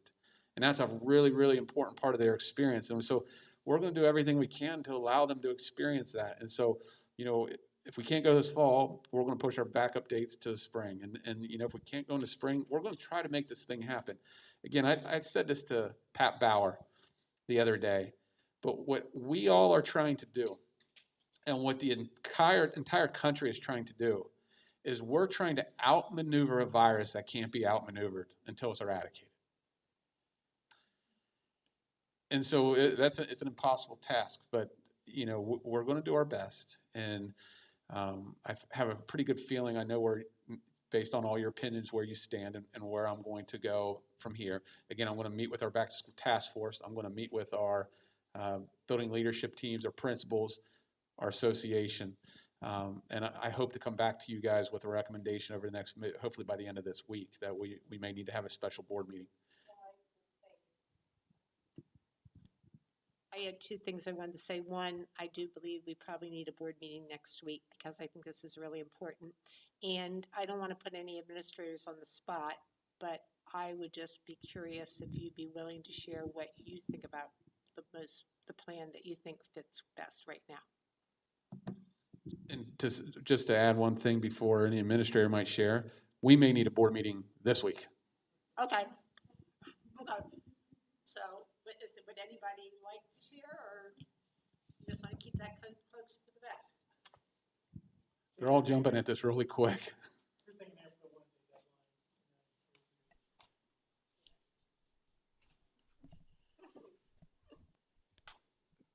Josh put the mic too high, so I'll let him go first. I thought we were gonna do a duet together. No, you know, I think it's just like what everyone said here. We love our kids and we want them in the building, and it is that balance between safety and getting with our kids. And so we're gonna implement whatever plan you task us with, and we're gonna do it to the best of our ability. I know that doesn't necessarily answer your question, but I think that that's our goal. You know, every single day, get with our kids as much as we can, teach them as much as we can, get to know them as much as we can, and provide that best experience we can with the time we have with them. So we'll do our best with whatever you task us with. Thanks. I got to follow that. All right. No, I guess my opinion is, you know, I think of my own kids and they go to school and, you know, as myself and my wife, if we send our kids back to school and, you know, 2 weeks or 3 weeks into it, school was shut down, that'd be pretty tough on us. And I think, you know, that is the same thing that many of our parents are thinking of too. I think, you know, the best we can do to get our kids that mix of face-to-face, but also playing chess instead of playing checkers, makes sense. So that idea of extending it, I think gives us a good chance of hopefully limiting exposure, but still getting that face-to-face. It's tough, and, you know, we all know that there's no perfect solution. You know, as Jay said, there's no silver bullet. But instead of going one extreme or the other, I think this hybrid approach seems to make sense for the best opportunity for our students and our teachers. Shane, I appreciate you saying that because, you know, sometimes I think the community and others, you know, and kids even, you know, kids look at teachers and think, oh, they have a life out. They're real people. You know, they think we're sometimes, and I was like that when I was a kid. But, you know, Shane mentioned that he's got kids of his own. I have 4 kids at home, and we're going through the same thing. And so when we make these decisions, we're thinking, and we're trained to think about all decisions we make wearing every different hat. We put on our administrative hat. We put on our teacher hat. We put on our kid hat. We put on our parent hat. We try to look at everything from every perspective before we make a decision.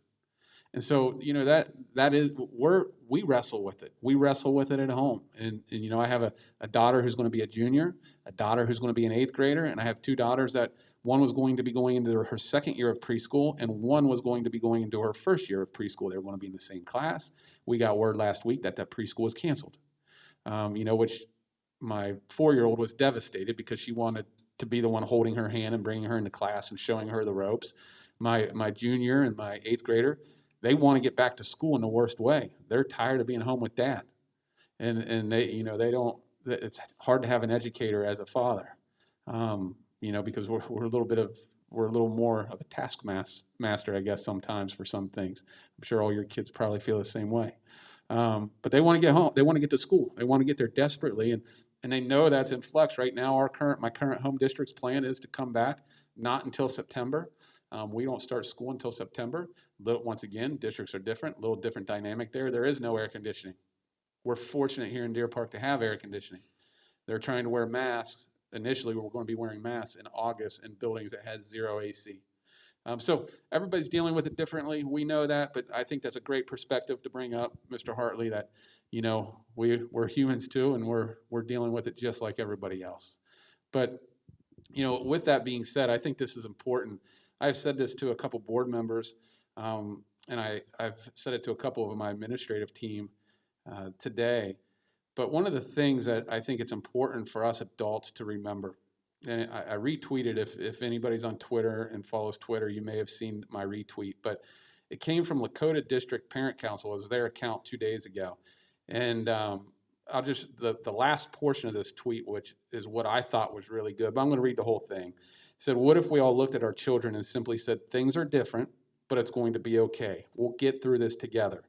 And here's the important part for me when I read this. It's important to remember that kids follow our lead, mirror our attitudes, and develop thoughts and ideas based on how we see the world. I think that's important to remember as we get through this, because, you know, that if we're showing the worry and the panic and we're doom and gloom every day, guess what the kids are going to do? If we're positive, if you know, we're upbeat and optimistic about things, guess what the kids are going to do? They follow our lead. And so I think it's important for, you know, our board and our administrative team to set the tone, and our teachers to carry that on. You know, we may, and we've done a lot of board development work where we've talked about ideas and issues, and where we may have disagreements. At the end of the day, we support each other and support the decision of the board. We need to be that way as a community and as a teaching staff. You know, we need to support each other. We might not agree with everything. And I know in this situation, we all don't agree. My administrative team, we all don't agree with every little thing. But at the end of the day, we support each other and we're positive about it, and we're going to make sure that we get through this together. So I think that's really important. I really like that tweet, so I just wanted to mention that. Anything else about the reopening of schools plan before we go to the rest of the board agenda, because we are actually in a board meeting right now? Yeah, I just have one question. I know the shuttle, we weren't gonna do the shuttle. But Correct. since you're only doing the hybrid and you're only having half the amount of kids, are you possibly looking into doing the shuttle just? It's a great question, Karen, and if that is the direction we go, you know, I'm going to bring your recommendations to the team, and if the direction we end up going and approving is the fact that we extend our hybrid days till the end of the semester or whatever it might be, I think that's something we could look at. Obviously, I need to meet with Joanne Brinkman because we are still transporting kids to Scarlet Oaks. We still have our special education kids that we are transporting. And believe it or not, you know, we have some kids that we have to transport that may not have a home, you know, and so there's different areas that we have to go to. So if it fits, if we're able to make it work, we know that's an important piece for our families. They love the shuttle. It's just very convenient for them. If we can make it work, we'll try to make it work. Good question.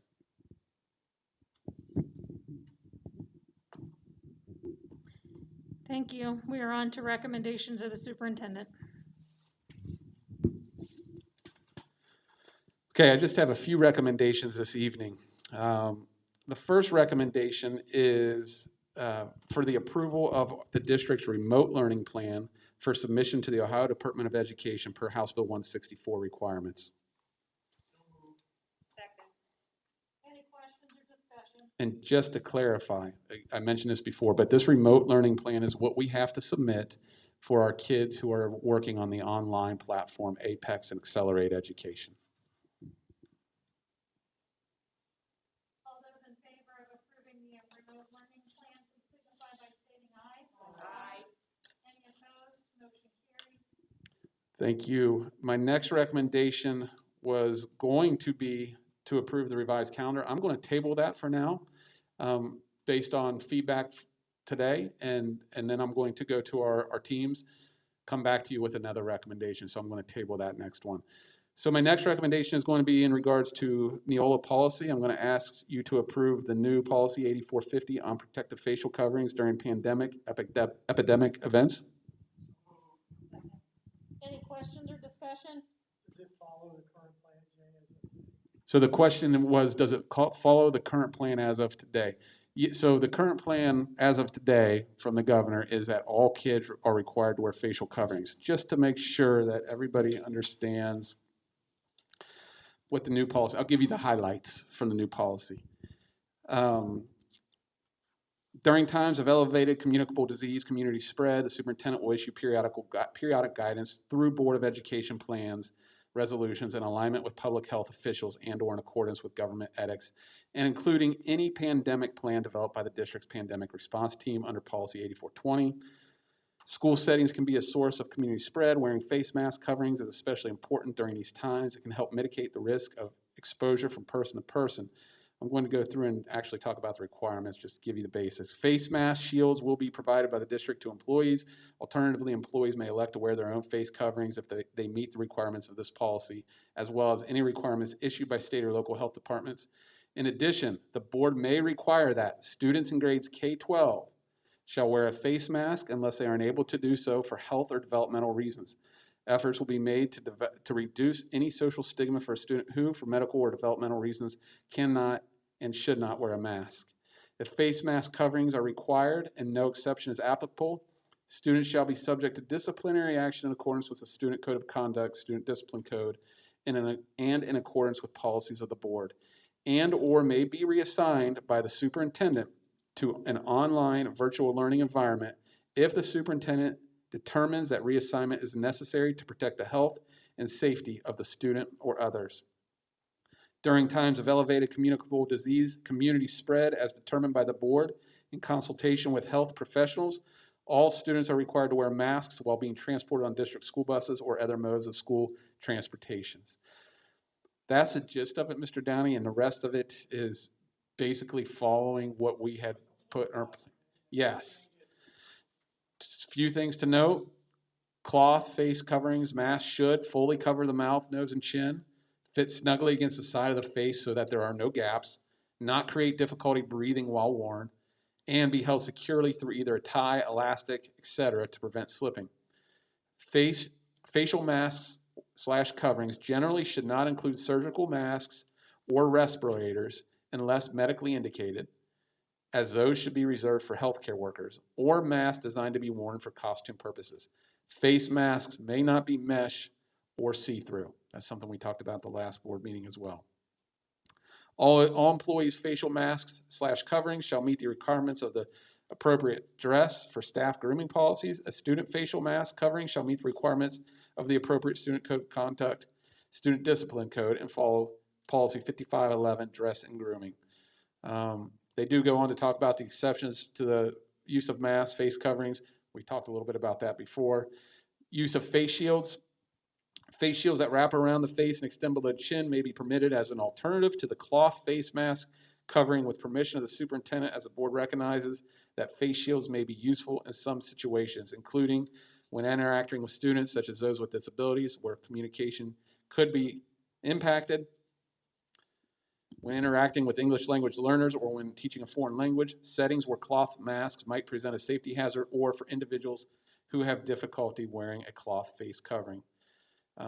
Again, it says superintendent or superintendent's delegate, which in the building at the building level, it's the building principals. If employees receive approval from the district administration after discussing their request not to wear a face mask covering shield due to physical, mental, or developmental health condition, and or if wearing a mask covering shield would lead to a medical emergency or would introduce significant safety concerns, the district administration might also discuss other possible accommodations for the staff member.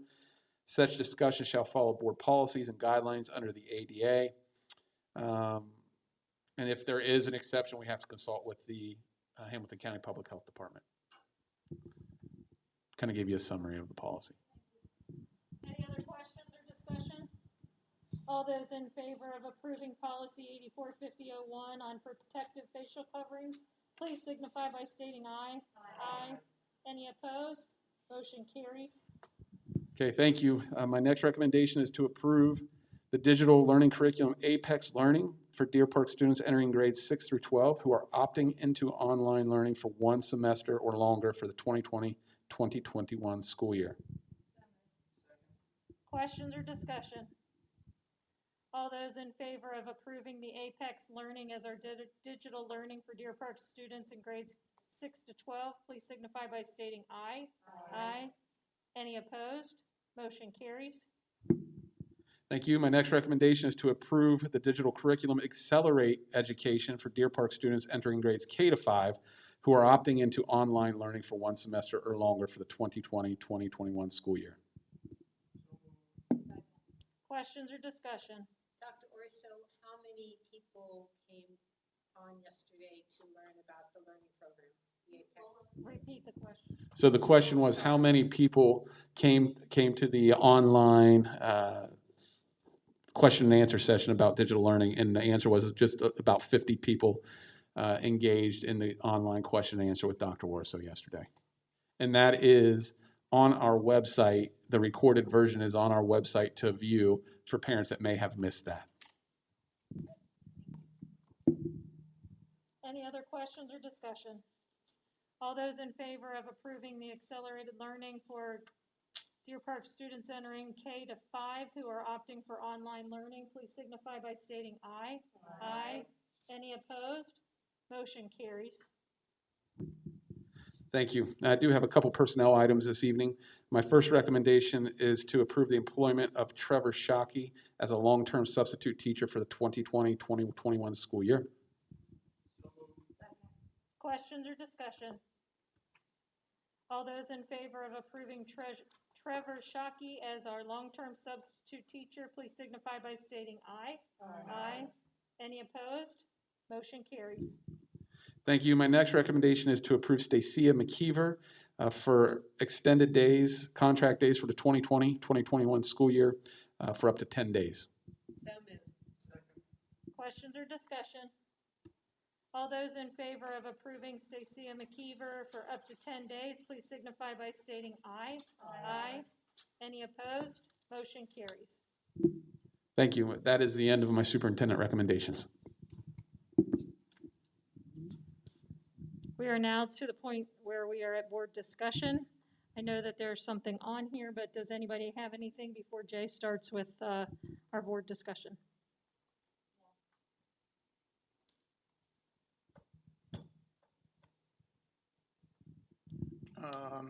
I attended or listened in on a student achievement liaison meeting the end of July. And among other things, they are offering districts, the ODE is offering districts a set of what they're calling student readiness toolkits for English language, arts, and mathematics to help educators reflect on their instructional practices and support them in determining each student's acquisition and retention of important knowledges and skills. So they're available if we want to contact the ODE for them. Thank you, Mr. Godwin.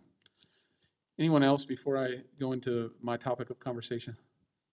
I just would like to say that I don't know if people are aware that Matthew 25 Ministries are handing out sacks for students of school supplies and also for teachers, which include the face shields and that. And I think it runs from like 12 to 4, Tuesday through Friday, and you just show up and you can pick one of those up. So that's for both students and teachers.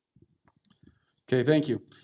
The only item I just wanted to discuss and just quickly just make sure everybody is aware. I know I had several board members that participated in this, but a week ago tonight, so a week ago, last Tuesday, we had a community conversation on race, equity, and understanding.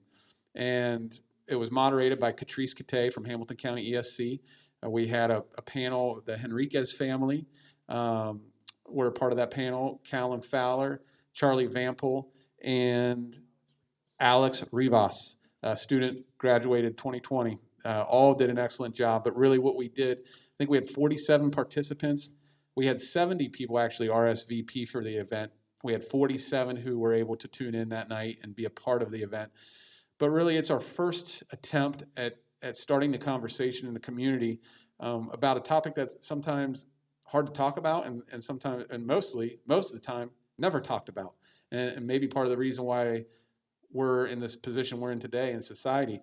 But just about race and understanding our minority community members, minority students, how they've been perceived as they've been growing, have they've gone through school, as they've been a part of the Deer Park community, living here, working here, and just giving us all an opportunity to understand what those experiences were like.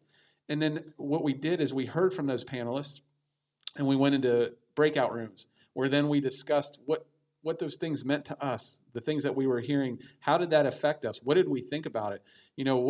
What did we think about when Mrs. Fowler talked about her personal experiences at Wilmington College, or the things that Mr. Vampel, second grade teacher, experienced all the way through school, all the way through college, primary school up through college and even after college.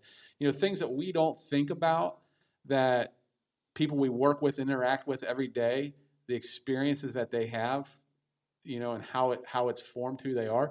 Those are things that we don't typically talk about because they're not comfortable to talk about. And so that was our first attempt at opening up that conversation. I thought it went really well. And I look forward to continuing that conversation here on out because, our goal is for us to understand each other better, to have better relationships, because if we have better relationships, our kids learn better, they're treated better, our community gets along better. And, so we're working on that. I think we're one of the few districts that I have seen that have actively done something about what has happened across America over the last few months. And we're trying to be better. So I thought it went well, and look forward to our next conversation. I don't know when that's going to be yet. I still need to really plan that out and debrief with our moderator, Catrice Kate, who's helping us lead that effort. She works for Hamilton County and does a lot of diversity and equity work, and she's going to continue that work with us. And so I'm just looking forward to continue it. I would say probably within the next 6 weeks we'll have another plan in place. So, and that's all I have. Anybody else? All right, we do have need for executive session this evening to discuss the employment of a public employee or official. If I could have a motion, please. All those in favor of moving to executive session now to discuss the employment of a public employee or official, please signify by stating aye. Aye. Any opposed? Motion carries. Just for the audience, we will not be taking any action once we come back from executive session. So it's up to you whether you want to just hang around, but we will just be coming back to adjourn. So just to give you that heads up, if you'd like to leave now, you may. Thank you so much for attending.